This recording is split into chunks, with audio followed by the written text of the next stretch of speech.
Good morning. আমাদের দিনরাত্রির নতুন আরেকটি ভ্লগে আপনাদেরকে স্বাগত। আশা করি সকলে ভালোই আছেন। আজকে আপনাদেরকে নিয়ে যাব মেলায়। আমি, দিদি আর আরিয়ান যাব মেলাতে, এরকমই প্ল্যান রয়েছে। আর তার সাথে ভাবছি রেস্টুরেন্ট থেকে ডিনারটা সেরেই বাড়ি ফিরবো, কারণ বাড়িতে এসে আর কারোর ইচ্ছে করবে না রাতের খাবার বানিয়ে খেতে। তবে ভ্লগের শুরুতেই একথা আমাকে স্বীকার করতেই হবে যে আমি ভীষণ ভীষণ লাকি। এত সুন্দর একটা এক্সটেন্ডেড ফ্যামিলি আমার রয়েছে। লাস্ট ভ্লগের পরিপ্রেক্ষিতে আপনারা যে এত ভালোবাসা আমাকে দিয়েছেন, আমি সত্যিই কৃতজ্ঞ আপনাদের প্রতি। প্রত্যেকটা মেসেজ আমি পুঙ্খানুপুঙ্খভাবে পড়েছি, আর সবসময় শুধু এটাই অনুভব করেছি, এত মানুষ আমাকে এত ভালোবাসে। আপনাদের দেখানো পথেই আমি আগামী দিনগুলো সুন্দরভাবে চলার চেষ্টা করব। শুধু ভালোটুকুকেই গ্রহণ করব জীবনে পথ চলার পাথেয় হিসেবে। চলুন তাহলে দিনটাকে শুরু করি।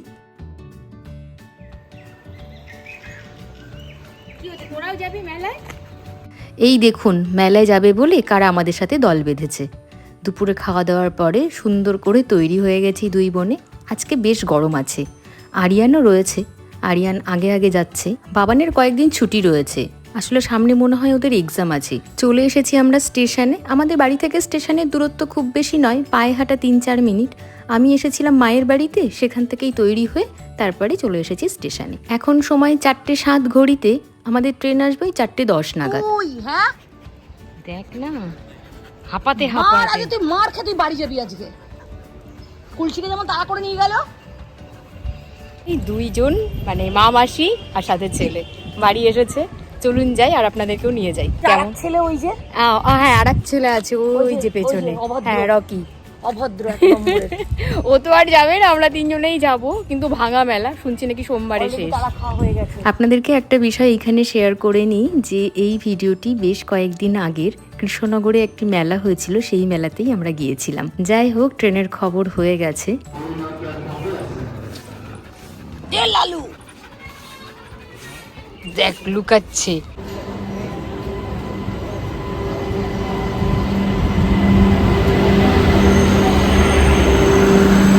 আজ তো ভীষণ গরম পড়েছে। আর এই ট্রেনটি হলো লালগোলা ট্রেন, কৃষ্ণনগর লোকাল নয়। কিন্তু লেডিসে একটু ফাঁকাই রয়েছে, খুব বেশি অসুবিধে হয়নি। আমরা নেমে গেছি কৃষ্ণনগরে। এখান থেকে টোটো করে আমরা যাব। কৃষ্ণনগর প্ল্যাটফর্মটি তো বেশ ছোট। এর আগে আপনারা বহুবার আমার ব্লগে দেখেছেন যে হাজারদুয়ারি যে ট্রেনটি, সকালবেলা যে ট্রেনে করে আমি কলেজ যেতাম, সেই ট্রেনটি কৃষ্ণনগরে প্ল্যাটফর্ম পেত না, শেষের 1-2টি বগি। তো প্ল্যাটফর্মে কাজ চলছে আর স্কেলেটারও রয়েছে, বেশ সুবিধা হচ্ছে। মানে ভেঙে চুড়ে প্ল্যাটফর্মের অবস্থা এখন খুবই খারাপ, চেনার উপায় নেই। যাই হোক, আমরা প্রায় পৌঁছে গেছি। এই কাঠের সাঁকোটি পার করলেই আমরা মেলা প্রাঙ্গণে পৌঁছে যাব। কি ভালো লাগছে, অনেক দিন পরে এরকম কাঠের ব্রিজের ওপর দিয়ে যাচ্ছি। সুন্দর লাগছে এই যে কচুরি পানাগুলো দেখছেন, বড় কচুরি পানাগুলো না, ছোটগুলো। এগুলো কিন্তু অনেকেই অ্যাকুরিয়ামের মধ্যে বা বাড়িতে যদি ছোট একটা মানে জলের পাত্র রাখে, তার মধ্যেও কিন্তু রাখে। মানে ছোট্ট একটা অ্যাকুরিয়ামের জার, তার মধ্যে 2টো গোল্ডফিশ থাকলো, তার সাথে 2টো এরকম পানা রেখে দিল। যাই হোক, আমরা পৌঁছে গেছি মেলাতে। হ্যাঁ, আপনারা বুঝতেই পেরেছেন কিসের মেলা। তো চলুন ভিতরে যাই। আর এখন তো বেশ রোদের তাপ রয়েছে। আমাদের বেশ কয়েকটা জিনিস নেওয়ার আছে, তো আমরা সেই দোকানগুলোই খুঁজছি, দেখি খুঁজে পাই কি না। প্রথমে দিদি বলছে যে একটু ঘুগনি ফুচকা খেয়ে নেবে। আমি বললাম না, এখন না, পরে খাবো। এত সুন্দর ফুলগুলো, চোখটা সত্যি জুড়িয়ে গেল। মানে আর্টিফিশিয়াল ফুলও যে এত সুন্দর হয়, এখন কিন্তু খুব সুন্দর সুন্দর ফুল পাওয়া যায়, ঘর সাজানোর জন্য পারফেক্ট। এখন কুর্তি দেখছি, মানে কিছু জিনিস হয় না যে দূর থেকে নজরটা আটকে যায়, এই কুর্তিটা দেখে তাই হয়েছে আমার। ভালো লাগে না এটা?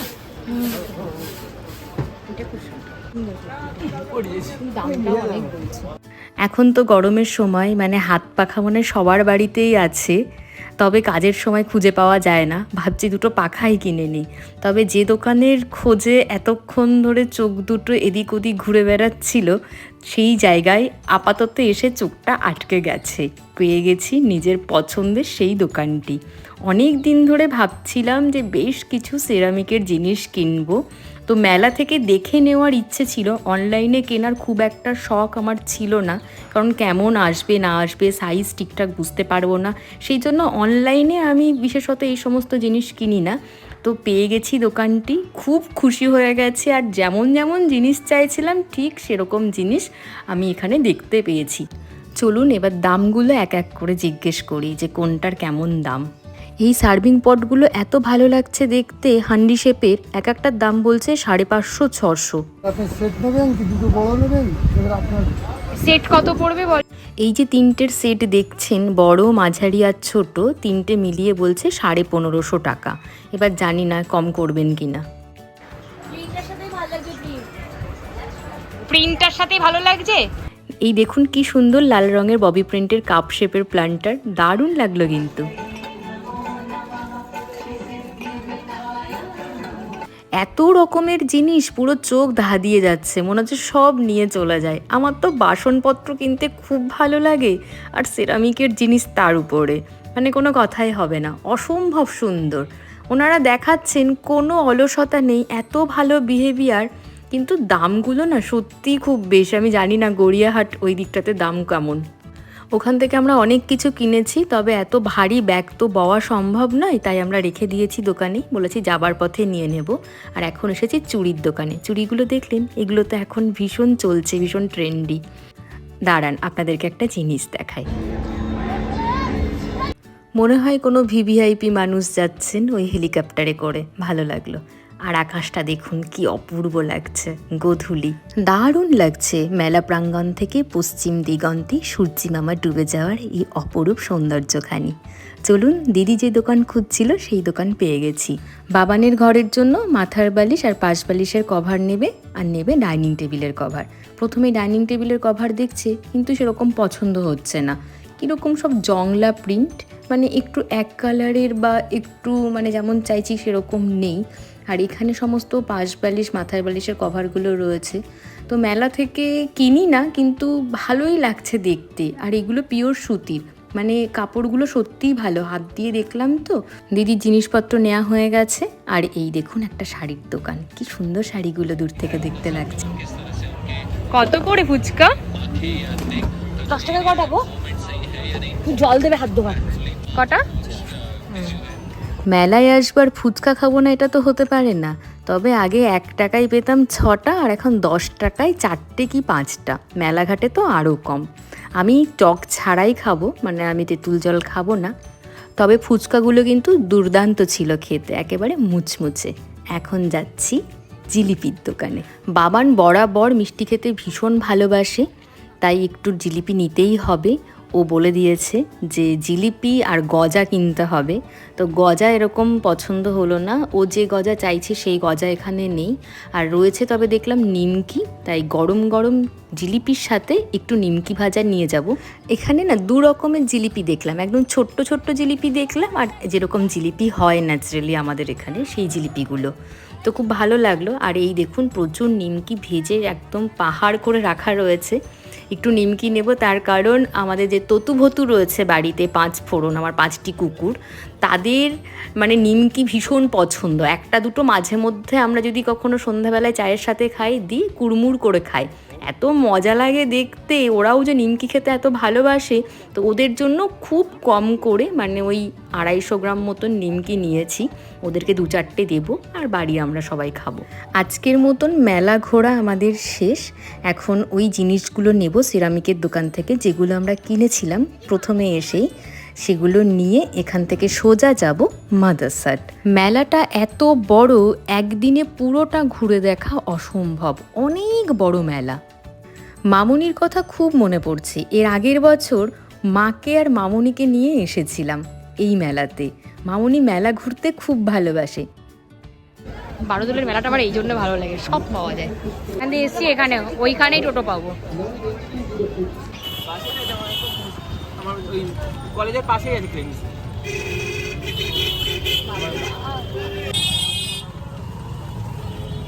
যে পথে এসেছিলাম সেই পথেই বেরিয়ে এসেছি, ওখান থেকেই ডিরেক্ট টোটো পেয়ে গেছি। উনি বললেন 70 টাকা নেবেন, নামিয়ে দেবেন একদম মাদারসাটের সামনে। আমরা ছিলাম একেবারে কৃষ্ণনগর টাউনের ভিতরে, সেখান থেকে মাদারসাটের দূরত্বটা বেশ খানিকটা। তার কারণ মাদারসাট একেবারে NH-12 পাশেই। যাই হোক, আমরা পৌঁছে গেছি। রাতের লোকজন তো একটু পরে আসবে না, দুপুরের স্লট বেরিয়ে গেছে। এখন ঘড়িতে বাজে ওই 6:30 মতন, মানে দুপুরের ভিড়টা বেরিয়ে গেছে, রাতের ভিড়টা ধীরে ধীরে শুরু হবে ওই 7:30-8টা থেকে। তবে সবসময় লোকজনের মানে ঘন ঘটা এখানে লেগেই রয়েছে, এত পপুলার একটা জায়গা। আমি বলবো আপনারা এখনও যারা মাদারসাট আসেননি অবশ্যই আসবেন। তবে এটা কিন্তু প্রমোশন ভিডিওর জন্য আমি বলছি না, এটা নিজের থেকেই বলছি। যারা আমার পরিবারের পুরনো সদস্য তারা জানেন যে এই জায়গাটা আমি কত ভালোবাসি আর আমরা কী পরিমাণে আসি এখানে খেতে। এত ভালো খাবার দাবার এখানকারের, আর বিহেভিয়ার, অ্যাটমসফিয়ার সব কিছু ভালো। এনেই দি হবে না, এই বসে একজনই হবে, তোরা দুজন বসে বস। হ্যাঁ, হ্যান্ড ওয়াশ ভালো করে করতে হবে, আমরা অনেক কিছু হাত দিয়েছি মেলাতে। করলে স্ক্যান? এদের মনে হয় এখানে ওয়াইফাই আছে, তুমি একবার দেখো। খুব জল তেষ্টা পেয়েছে, জল দিচ্ছে না কেন রে? আজ লোক কম, একটু পরে হবে, দুপুরের ভিড়টা সবে গেছে। দুপুরবেলায় খেয়ে দিয়ে উঠে তো বসিনি, তৈরি হয়ে বেরিয়ে পড়েছি। তারপরে মেলার মধ্যে পঁই পঁই করে ঘুরে বেড়ানো, হেঁটে বেড়ানো, সকলেই ভীষণ ক্লান্ত হয়ে গেছি। চলো জানিয়ে নাও, জানিয়ে নাও, জানিয়ে নাও বাবাই। আমার তো সুগার লাগবে না। দুটোই কাটছি। ক্লান্তির তেষ্টা মেটালাম জলে, আর সন্ধ্যার তেষ্টা মেটাচ্ছি চায়ের সাথে। এখানকারের চা অসাধারণ। আমি চিনি ছাড়া, দিদি আর আরিয়ান চিনি মিশিয়ে নিল, ওরা তো আলাদা করে সুগার দিয়েই দেয়। একটা ছোট্ট ইনফরমেশন দিয়ে দিই, এই জায়গাতে মানে মাদারসাটের যতগুলো সেগমেন্ট আছে আমার সব থেকে পছন্দ হচ্ছে এই বসুধা। আপনাদের যদি এই হাট, এই মাটির দেওয়াল, কুড়ে ঘর এইগুলো পছন্দ হয় তাহলে এসে কিন্তু আপনারা এই বসুধাতে বসতে পারেন, খুব ভালো লাগবে, এত সুন্দর অ্যাটমসফিয়ার। মেন কোর্স চলে এসেছে আমাদের। আমরা স্টার্টারে নিয়েছি একটা পনিরের চটপাটা ডিশ, নামটা আমার মনে নেই, আর সাথে রয়েছে আমাদের ছানা পোড়ার রুটি, আর বাবার নিয়েছে কুলচা, আর ওরা নিয়েছে চিকেনের একটা গ্রেভি। আমি বলেছি ছানা পোড়া রুটি আর স্টার্টারে যে পনির রয়েছে এতটা লাগবে না আমার এর সাথে আর কিচ্ছু। আর ওরা ওদের স্টার্টারে নিয়েছিল ফিশ ফ্রাই। আপনারা তো জানেন আমার ভেজ, তাই আমি আমার মতন, বাবানরা বাবানদের মতন। মেন কোর্সের আমাদের এই ছানা পোড়া রুটিও চলে এসেছে। আর যে খুব বেশি খিদে পেয়েছে তেমন নয়। প্রথম কথা তো এখন সন্ধ্যার পর পর খুব খিদে পাইনি, দ্বিতীয় কথা চা খেয়েছি, যেটুকু খিদে পেয়েছিল সেটা মরে গেছে। আর দেখলেন কতটা পুর ভরা, স্টাফিংয়ে কিন্তু এরা কোনো রকম কোনো কিপটিমি করে না, কোয়ালিটির সাথে কোনো কম্প্রোমাইজ এরা করে না। তবে একটা কথা বলবো, এরা স্টার্টারে যে কোয়ালিটির পনির ইউজ করে গ্রেভিতে কিন্তু সেই কোয়ালিটিটা মেনটেন আজও করে না। এটা নিয়ে বহু কমপ্লেন করা হয়েছে। যেহেতু আমরা খুব পনির খাই, তো পনিরের কোয়ালিটি মানে একটু এদিক ওদিক হলে বুঝতেই পারি। আমি যখনই আসি তখনই এটা বলি। আর আজকে আমাদের সামনে তো এমন একটা ঘটনা ঘটলো, মানে একজন ভদ্রলোক তো খুবই চিৎকার চেঁচামেচি করছিলেন পনিরের কোয়ালিটির জন্য। ওনারাও আর কি নিরামিষভোজী, পনিরেরই সমস্ত কিছু অর্ডার করেছেন। তো শেষ পর্যন্ত তো মালিক এসে বিষয়টা দেখলেন। যাই হোক, আমি একটু আপনাদেরকে এটা মানে বলে দিলাম যাতে আপনারা এখানে অর্ডার করার সময় একটু বিষয়গুলো মাথায় রাখেন। আমাদের খাওয়া দাওয়া হয়ে গেছে, আমরা এখন এখান থেকে বেরিয়ে যাচ্ছি, সোজা যাব স্টেশন। আমাদের ট্রেন ওই 8:20 নাগাদ, প্রায় 4.5 ঘন্টা বাড়ির বাইরে। যাই হোক, আজকের ব্লগটি যদি ভালো লেগে থাকে তাহলে প্লিজ একটা লাইক করে দেবেন।